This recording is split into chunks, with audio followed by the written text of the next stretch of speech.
Start. अध्यक्ष महोदय, सरकार देश में खेती का विकास, कृषि का विकास करने के लिए काफ़ी कोशिश कर रही है। अब हमें देखना है कि सचमुच में पैदावार कितनी बढ़ रही है और खेती के नए तरीक़ों का किस प्रकार से प्रयोग किया जा रहा है। मेरा सुझाव है कि सरकार इस चीज़ की जांच के लिए एक कमीशन नियुक्त करे।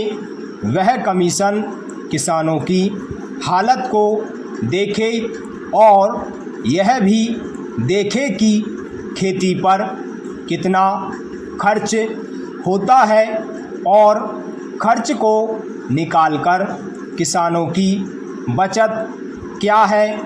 तभी कोई एक सही निश्चय पर हम आ सकते हैं। पैरा। इसके बाद एक बात मैं और कहना चाहता हूँ। हमारे यहाँ गन्ने की समस्या बहुत कठिन है।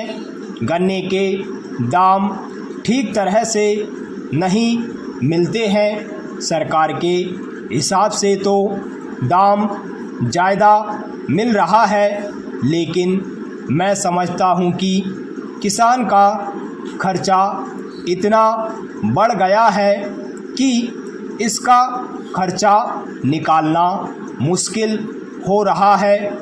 यही नहीं, गन्ने का दाम भी जितना होना चाहिए वह नहीं मिल रहा है।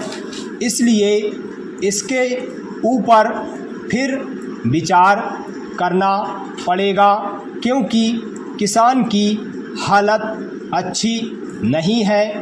हमारे यहाँ पिछली बार गन्ने का दाम अच्छा मिला तो लोगों ने काफ़ी गन्ने की खेती की, लेकिन इस साल आज अप्रैल का महीना चल रहा है और मेरे क्षेत्र का केवल 20% गन्ना अभी तक मिल में भेजा जा सका है। हम कहते थे कि गन्ने की पैदावार काफ़ी है, मिल वाले कहते हैं कि काफ़ी नहीं है।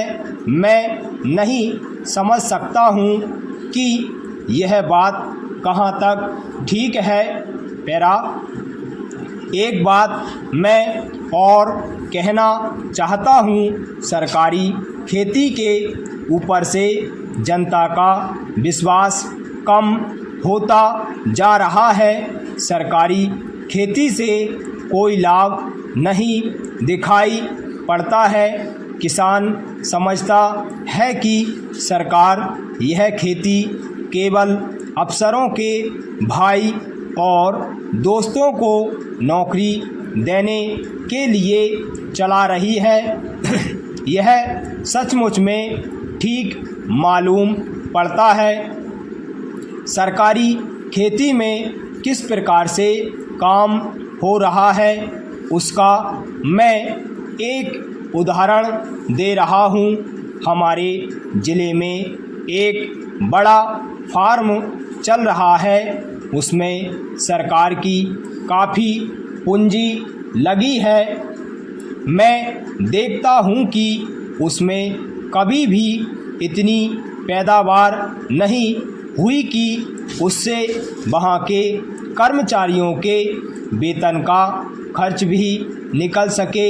श्रीमान, ऐसी खेती से क्या लाभ?